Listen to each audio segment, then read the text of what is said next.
चीन के राष्ट्रपति शी जिनपिंग G20 की बैठक के लिए भारत दौरे पर नहीं आएंगे, लेकिन इसके पीछे की कई कहानियां हैं। दरअसल G20 प्रेसिडेंसी मिलने के बाद से भारत लगातार अग्रणी भूमिका में रहा है और वो दुनिया के तमाम देशों से कनेक्ट करने की खुद को कोशिश कर रहा है। इसके अलावा भारत ग्लोबल साउथ का कॉन्सेप्ट लेकर आया है, जिससे चीन खासा परेशान है कि उसके आधिपत्य को एक तरीके से भारत चुनौती दे रहा है।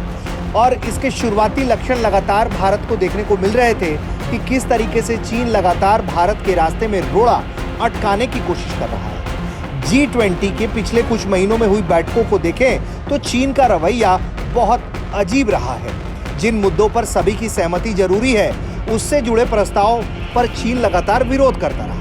इसी तरह G20 में चीन कहीं भी रोड़ा अटकाने से बाज नहीं आ रहा। चीन ने G20 के दस्तावेजों में संस्कृत जैसी गैर संयुक्त राष्ट्र भाषा के इस्तेमाल पर आपत्ति जाहिर की। चीन ऐसा अकेला देश है जिसने इस श्लोक के इस्तेमाल का विरोध किया।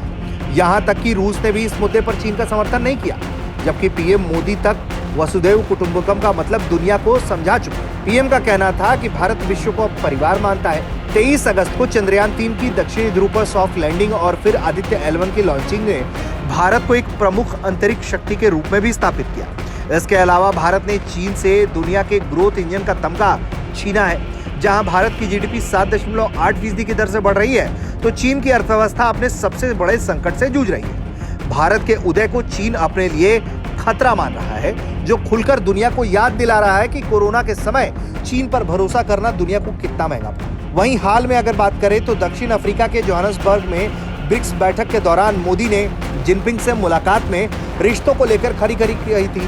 पीएम मोदी ने जिनपिंग को साफ कहा था कि दोनों देशों के बीच सीमा विवाद को बिना किसी देरी के सिर्फ बातचीत के जरिए ही हल किया जाए। वहीं चीन को लग रहा था कि वो इस मुद्दे को पीछे करने में कामयाब होगा, लेकिन जब ऐसा नहीं हुआ तो उसने ब्रिक्स सम्मेलन के बाद अरुणाचल और पूर्वी लद्दाख के कुछ हिस्सों को अपने नक्शे में दिखा दिया। इस पर फिर भारत ने कड़ी प्रतिक्रिया दी। सबसे बड़ी बात, भारत की तरह इंडोनेशिया और वियतनाम जैसे चीन के पड़ोसी देशों ने भी चीन की अड़ियल नीति पर नाखुशी जाहिर की और एक तीव्र विरोध भारत के बाद इन तमाम देशों की तरफ से देखने को मिला। इसी से चिढ़कर चीन G20 में भारत के रंग में भंग डालने की कोशिश करने में जुटा हुआ है। G20 में आने के भारत के निमंत्रण को ठुकराकर चीन ने दिखा दिया है कि वो भारत से रिश्ते सामान्य करने को लेकर गंभीर नहीं है। G20 में चीन के विरोध ने दोनों देशों के बीच खटास को बढ़ाने का काम किया है। यानी कि भारत के लिए जरूरी है कि LAC से लेकर दुनिया भर के बड़े मंचों पर उसे चीन के विरोध को लेकर तैयार रहना चाहिए, क्योंकि चीन लगातार भारत के रास्ते में अड़ंगा लगाता रहेगा। अब जरूरत है कि जिस भाषा में चीन समझ रहा है, भारत भी उसी भाषा में चीन से बात करे और उसे उसी तरह का जवाब दे। ब्यूरो रिपोर्ट, भारत तक।